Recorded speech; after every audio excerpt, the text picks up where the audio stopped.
Hello, welcome back in score buster session of प्रियड्डा। हम पढ़ रहे हैं अलग अलग चैप्टर वाइज कुछ कॉन्सेप्ट। लास्ट वीडियो में हमने पढ़ा था ऑर्डर एंड रैंकिंग के। हालांकि एकमात्र क्वेश्चन को हमने सॉल्व किया, पर बहुत शानदार क्वेश्चन था, पीवाईक्यू से रिलेटेड था। आज मैं आपके लिए लेके आया हूँ कोडिंग डिकोडिंग। जो आ गया तो मार्क्स देगा, बच्चे प्रैक्टिस ना करके छोड़ के अपने मार्क्स को उसमें घटा लेते हैं और वही नुकसान हो जाता है उनका। तो ट्राई करते हैं आज बेहतरीन ढंग से आपके मार्क्स को और बढ़ाने का। और मेरी आपसे रिक्वेस्ट है कि अगले 15 मिनट, 12 मिनट, 14 मिनट, जितने में भी ये कॉन्सेप्ट मैं आपको समझा पाऊँ, क्लियर हो पाए, उतने देर तक लगातार जुड़े रहेंगे। लेकिन जिनने पढ़ रखा है ऑलरेडी, उनसे ये रिक्वेस्ट है कि आप एक काम कर सकते हो, मुझे पॉज करो या मेरी वॉइस को साइलेंट कर दो और अपने स्पीड में सॉल्व करिए। And then let's see pattern आपका करेक्ट जा रहा है, उसको फॉलो करेंगे। नहीं जा रहा है, यहाँ फॉलो अप कर लीजिएगा। एंड ऑफ द डे चाहे बात आपकी हो या मेरी, हम दोनों की कोशिश एक ही है, आपका रिजल्ट। राइट, सो चलो ट्राई करते हैं कोडिंग डिकोडिंग का ये पैटर्न, जिसमें क्या लिखा है, study the following information carefully and answer the given question in certain code language. अच्छा, इसको क्या बोला जाता है? बेसिकली इसको बोला जाता है क्या, कॉमन एलिमिनेटर, यही बोला जाता है ना।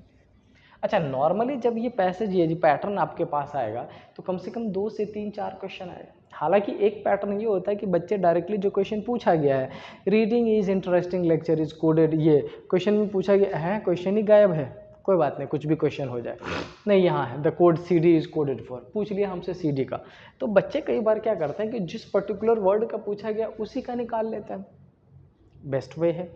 लेकिन दूसरा उससे भी बेस्ट वे क्या है, क्योंकि आपको पता है कि 3 से 4 क्वेश्चन उस पर पूछा जाना है, तो सबसे बेहतर ये होगा कि जितने भी वर्ड्स यहाँ पर गिवन है 1 से 1.5 मिनट लगा के क्विकली पूरे को एलिमिनेट कर लो ना। और जब पूरा एलिमिनेट हो जाएगा फिर आप इजीली उसको सॉल्व कर पाएंगे। तो हम कोशिश करेंगे उसी पैटर्न पे पूरा एलिमिनेट करने का। Right, let's see. अच्छा, ये जो वर्ड है मैन, क्या कहीं और दिख रहा है इसमें? एक बार ध्यान से देखना, ध्यान से देखना, ध्यान से देखना। मैन नहीं दिख रहा है, इसका मतलब इससे रिलेटेड जो कोड होगा वो सिर्फ इसमें होगा और कहीं नहीं होगा। तो पी क्यू दिख रहा है, M N M N M N दिख रहा है, X Y X Y X Y X Y X Y नहीं दिख रहा है। करेक्ट है। अच्छा, U V U V U V दिख रहा है, इसका मतलब हम 100% श्योर हो गए कि ये जो मैन है ना, इसका कोड एक्स वाई हो जाएगा। इसको एलिमिनेट कर देते हैं। राइट, अब आते हैं इस पे। आई एस, ये जो इस है, इस यहाँ भी दिख रहा है और यहाँ भी दिख रहा है। अच्छा, फॉर्चुनेटली इस यहाँ भी दिख रहा है थर्ड में, तो कोई एक कोड होगा जो तीनों में होगा, P Q M N U V. इसमें P Q M N U V, P Q and P Q, तो ये जो वर्ड हमारे पास आई है से इसका कोड क्या हो जाएगा, पी क्यू हो जाएगा। ओके, अब हमारे पास एक वर्ड है reading reading reading reading reading reading reading reading reading, first and fourth में। तो फर्स्ट एंड फोर्थ में कौन सा कोड है जो कॉमन है भाई? एम एन और एम एन कॉमन है, तो हमारे पास ये जो निकल गया रीडिंग, इसका क्या हो गया, एम एन हो गया। अच्छा, बचा क्या, बुक, और बुक का क्या बचा, यू वी। पी क्यू हमने ऑलरेडी एलिमिनेट कर दिया था, तो ये जो हमारा बुक है इसका यू वी। आई होप आपको क्लियर हो गया होगा। कई बार बच्चे, जो नए बच्चे हैं, अगर आपने प्रैक्टिस कर रखी है पुराने बच्चे, तो आपको कोई इशू नहीं है। लेकिन नए बच्चे कई बार क्या कंसीडर कर लेते हैं, जो वर्ड जिसके सामने वो कोड उसी का, बट बेटा ऐसा नहीं होता है। This is common eliminator, you have to find the common word in 1 2 3 sentence and on the basis of that common word you have to find the common sign. और अच्छा, अब इसमें क्या लिखा है, कैनवास। कैनवास हमें कहीं और दिख रहा है क्या? नहीं दिख रहा है, कैनवास कहीं भी नहीं दिख रहा है। तो चलो कैनवास का देख लेते हैं। अच्छा, फॉर्चुनेटली मेरी नज़र एक चीज़ पे और चली गई है, कैनवास के साथ एक वर्ड है पेंटिंग, और ये पेंटिंग भी कहीं और नहीं दिख रहा है। इसका मतलब 2 वर्ड ऐसा होगा जो सिर्फ इसमें ही होगा, कैनवास और पेंटिंग का। So let's check it out. F G eliminate कर दो, आई जे नहीं है, के एल है, तो हमारे पास बचा क्या, एफ जी और ए बी। एफ जी और ए बी कैनवा, और ये जो वर्ड है पेंटिंग, इसका एफ जी और ए बी में से कोई एक कोड हो जाएगा। करेक्ट है, तो हमने कैनवास और पेंटिंग का कोड निकाल दिया। अब बचा इंटरेस्टिंग, और इंटरेस्टिंग एक्टिविटी क्या, हाँ, तो एक्टिविटी हमें ये दिख रहा है कि एक्टिविटी यहाँ पर भी है और यहाँ पर भी है, यानी कि सेकेंड और थर्ड में एक्टिविटी कॉमन दिख रहा है। सेकेंड और थर्ड, सॉरी मैंने एफ जी यहाँ पर लिख दिया, एफ जी नहीं होगा, ये हो जाएगा आई जे और ए बी। ओके, अब हमें यहाँ पे दिखा एक्टिविटी और एक्टिविटी इसमें, और वो कॉमन हो गया, कौन सा, एक्टिविटी का हो गया कॉमन एफ जी। करेक्ट है। अच्छा, अभी हमने ये भी निकाल दिया। अब इसमें बचा इंटरेस्टिंग, और इंटरेस्टिंग का वहाँ पे बचा कौन सा, यहाँ से इंटरेस्टिंग अगर हम उठा लेते हैं तो हमारे पास बचा KL और KL, तो ये हो जाएगा इंटरेस्टिंग का KL। सारे का सारा एलिमिनेट हो गया क्या? यस हो गया। अच्छा, इसमें अब हमारे पास बचा एक वर्ड बुक। लेक्चर का हमने ऑलरेडी नहीं निकाला, लेकिन लेक्चर अपन यहाँ से एलिमिनेट कर सकते हैं। लेक्चर देखना इन दोनों में, DE कॉमन है, हमने निकाल लिया लेक्चर का DE, वो DE एलिमिनेट हो गया। अब बचा टॉय, कहीं भी नहीं बच रहा। बुक और टॉय का क्या बचेगा? CD और UV। बुक का नहीं, बुक का ऑलरेडी निकाल चुके थे अपन, तो हमारे पास बचा टॉय, और टॉय का बच गया CD, तो मैंने यहाँ पे लिख दिया टॉय, ये बच गया CD। अब देखो इस पैटर्न में एक चीज़ है, थोड़ा टाइम तो लगा, मुझे अभी टाइम ज़्यादा लग गया, प्रोबेबली 2 मिनट के आसपास लगा है, लेकिन अगर आप बहुत ही कॉन्सेंट्रेशन से बड़े अच्छे पैटर्न पे करोगे तो ये आप 1.5 मिनट में मैक्सिमम सारे का सारा वर्ड एलिमिनेट कर लोगे।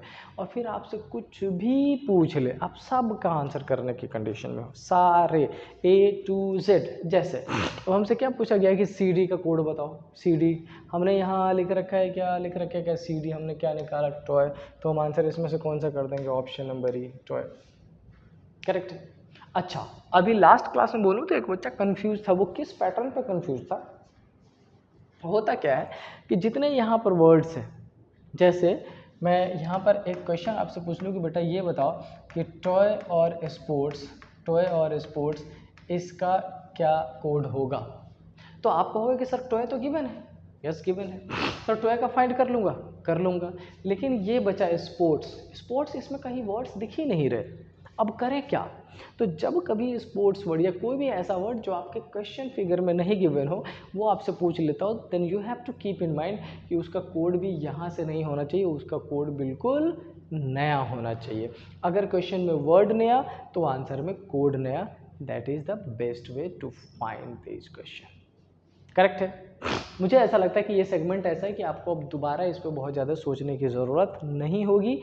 एक ही चीज़ ध्यान में रखिएगा, अगर आपकी स्पीड बहुत अच्छी है तो इस वाले पैटर्न को फॉलो कर लीजिए, 1.5 मिनट में पूरा निकाल के, बाकी 2-3-4 क्वेश्चन जो भी होगा अगले 1 मिनट में आप निकाल लोगे, तो आप प्रोबेबली 2 से 2.5 मिनट में बड़े शानदार तरीके से कर सकते हो। बट इन केस अगर आपको लगता है कि आपके लिए ऐसा क्वेश्चन वाइज इंडिविजुअली जाना ज़्यादा अच्छा है, it's all up to you. Practice उसी पैरामीटर से, उसी पैटर्न से शुरू करिएगा जिसका आपको एग्जामिनेशन में करना है। राइट, चलिए नेक्स्ट, यही था question, same. Okay, now what is this is conditional coding. अब समझना ये कि कंडीशनल कोडिंग होता क्या है। ये कोडिंग टू कोडिंग के सेगमेंट का one of the easiest part है। अब आप बोलोगे कैसे? ऐसे, यहाँ पर जितने भी कंडीशंस गिवन होंगे उसके कोड्स यहीं से निकालने हैं। करेक्ट है। अच्छा, हमारे पास एक ये नंबर 853 कॉपीराइट 2 और प्लस गिवन है। हम सबसे पहले चेक करेंगे कि ये हमारा वर्ड इस condition number 1, condition number 2, condition number 3 में किस में जा रहा है, और जो कंडीशन इस पर्टिकुलर क्वेश्चन पे फिट बैठेगा उसमें जो चीज़ें कही गई है आपको वो चेंज कर देना है। एकदम सिंपल, आंख बंद करके। ये बोले कि 8 को कुछ और बना दो। आप समझते हो ना, देखो normal day to day life में हमें ऐसा होता है कि जो आदमी हमें बहुत ज़्यादा पसंद है, अगर उनसे इंट्रैक्शन हमारी होती हो तो वो हमें जो बदलाव चाहता है हम करना शुरू कर देते हैं अनकंडीशनली। बैठो तो बैठो, उठो तो उठो, लेट जाओ तो लेट जाओ, मतलब whatever they are asking, और जो भी है आप समझ गए होगे मेरी बात, वही कंडीशन यहाँ पर है। तो हमें चेक करना है कि ये इन तीनों में से किस में सूटेबल है। जिसमें सूटेबल है वो जो चेंज बोलेगा वो चेंज कर देना आपको, सिंपल। क्या लिखा है? The first element is an even digit है क्या? Yes. And the last element is a symbol, last element symbol है क्या? यस। फिट बैठ गया क्या? Yes. Both are to be coded as the code for even digit. तो even digit का code क्या है? 8 का कोड है n। इसका मतलब आपके आंसर की शुरुआत भी n से और एंड भी n से, तो बीच में 1 2 3 4 4 डिजिट बच गए। डन। अब हमारे पास क्या है? 5। तो चेक कर लो 5 का क्या है। 5 है यहाँ पर 1 2 3 4 5, 1 2 3 4 5, 5 का कोड है क्या? Q, NQ। उसके बाद है 3 किधर है भाई? ये रहा। 3 का प्रोबेबली होगा H। उसके बाद क्या है? कॉपीराइट का क्या है? टी और उसके बाद है टू का क्या है एफ, ये हमारा कोड हो जाएगा NQHTFN and option number B is the correct answer. क्या ये मुश्किल है? बिल्कुल भी नहीं, बहुत सिंपल है, आप बड़े इजीली कर सकते हो। यहाँ पर मुश्किल कब होता है? जब एक क्वेश्चन एक से ज़्यादा कंडीशंस में फिट होना था, तब हमें एक चीज़ ध्यान में रखना पड़ेगा कि अगर हमारा एक क्वेश्चन या एक वर्ड जो यहाँ गिवन है वो एक से ज़्यादा कंडीशन में है, तो सिक्वेंशियल कंडीशन को पुट करिए। पहले फर्स्ट कंडीशन का यूज़ कर लिया, देन सेकंड कंडीशन का, देन थर्ड कंडीशन का। कई सारे टाइम बच्चे क्या करते हैं, उनको यही समझ में नहीं आ रहा था कि अरे यार ये तो दो कंडीशन में आ गया, कैसे करूँ। Always keep in mind you have to go as per sequence, as per the order, as per the number. यहाँ पर 1 2 3 है, ABCD हो, जो कुछ भी गिवन करेक्ट है, तो हमेशा सिक्वेंशियल चलिएगा, इजीली आप आसानी से फाइंड कर पाओगे। चलिए मैं आपके लिए एक क्वेश्चन और सॉल्व करता हूँ। हमारे पास ये वर्ड है 2 4 3 5 7 8। हम सबसे पहले चेक करेंगे कि हमारा ये वर्ड इसमें से किस में सूटेबल है। क्या है? ठीक है, अब क्या लिखा है? The first digit is even, even है क्या? Yes, and the last digit is odd, even है, मतलब हमारा ये पर्टिकुलर क्वेश्चन इस सीक्वेंस में फिट नहीं बैठ रहा है। अब क्या करना पड़ेगा? If the first digit is odd, लेकिन ये तो वहीं से एलिमिनेट हो गया। If the first as well as the last digit is odd, पूरा eliminate. If the first as well as last digit is even, इसका मतलब ये हमारा क्वेश्चन सिर्फ और सिर्फ फोर्थ कंडीशन में प्रॉपरली सुटेबल है। तो अब हमें क्या करना है, इसमें जो चेंज बोला गया है एग्जैक्टली सेम चेंज कर दीजिएगा, आपका आंसर करेक्ट हो जाएगा। Then both are to be coded as the code for the highest digit present in that particular group. अब अगर इसमें देखें तो हाईएस्ट डिजिट कौन सा? 8 ही तो गिवन है, तो 8 के कोड से दोनों को कोड कर देना है। अच्छा 8 का है एंड है, इसका मतलब आउट ऑफ दीज 6 1 2 3 4 5 6, इसका भी एंड और इसका भी एंड। अब बचा हमारे पास क्या? 4 3 5 7, 4 3 5 7 का चेक कर लो। 4 का है स्टार, ओके। 3 का क्या हो जाएगा? Dollar, okay. 4 3 5 का क्या हो जाएगा? Hashtag, okay. और 7 का क्या हो जाएगा? G, this one, and this one is the correct answer. हमें बस मैच करना पड़ेगा, star, dollar, hashtag, G. Option number B is the correct answer. इसी को बोला जाता है कंडीशनल कोडिंग। बहुत मुश्किल नहीं है, बस एक चीज़ ध्यान में रखना है कि जो कंडीशंस आपको दिया गया है उस कंडीशन पे आपका जो क्वेश्चन है फिट हो रहा है, और अगर फिट हो रहा है तो उस कंडीशन में जो चेंजेस दिए गए हैं आपको आंख बंद करके वो चेंज कर देना है। That is the correct way to find. और अगर अपने इस पैटर्न से इस पैरामीटर पे सॉल्व करें तो बड़ी आसानी से कर पाओगे। ठीक है, अच्छा इसको तो यहीं खत्म करते हैं। आई होप आपका कोडिंग डिकोडिंग का ये पैटर्न पढ़ा हुआ है, बड़ा मुश्किल नहीं रहेगा। अब इंपॉर्टेंट चीज़ है, बड़े सारे बच्चों के ये मैसेजेस आ रहे हैं कि sir state bank of pre जो एग्जामिनेशन हुआ उसके रिजल्ट का क्या कैसा रहेगा, क्या कट ऑफ जाने की कंडीशन है। मैंने एक बड़ी ही डिटेल वीडियो बनाई है, बहुत डिटेल, बड़ा शानदार। उसमें मैंने पूरा कंपैरिजन किया है लास्ट 5 ईयर्स के रिजल्ट से, क्या फ्लक्चुएसन देखने को मिला है, नंबर ऑफ सीटें बढ़ने से रिजल्ट पे क्या फ़र्क पड़ रहा है। एग्जैक्टली सेम इस बार भी अगर देखें तो 2025 में जहां 500 और अप्रॉक्स सीटें थी, इस बार 2026 में नंबर ऑफ सीट्स ऑलमोस्ट 2.5 से 3 मल्टीपल के आसपास बढ़ गया है। तो मैंने उस पैरामीटर पे एक डिटेल्ड एनालिसिस की वीडियो बनाई है, एडिटिंग में है, जल्द ही प्रेजेंट करूंगा आपके सामने। और आई होप आपके मन में जितने भी क्वेश्चन है, जो डिटेल्स आपको चाहिए, वो सारे क्लियर हो जाएंगे।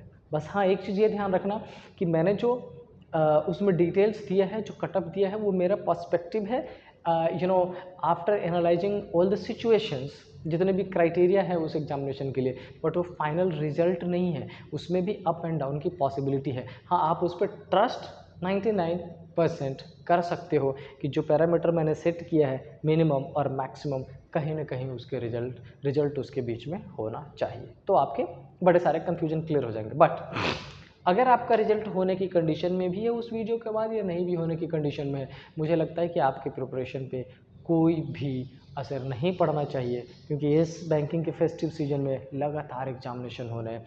IPS PO प्री है, रीजनल रूरल बैंक प्री है, और RRB का आने वाला है कुछ दिनों बाद, अनदर एग्जामिनेशन आर देयर। सो अपना फोकस बरकरार रखिए। इस सीजन में, इस सेशन में रिजल्ट कहीं ना कहीं ले लेना है, ये मैं आपसे उम्मीद करता हूँ। तो थोड़े बहुत अप डाउन से बिल्कुल परेशान होने की ज़रूरत नहीं, right. See you there in the next class, till then stay happy.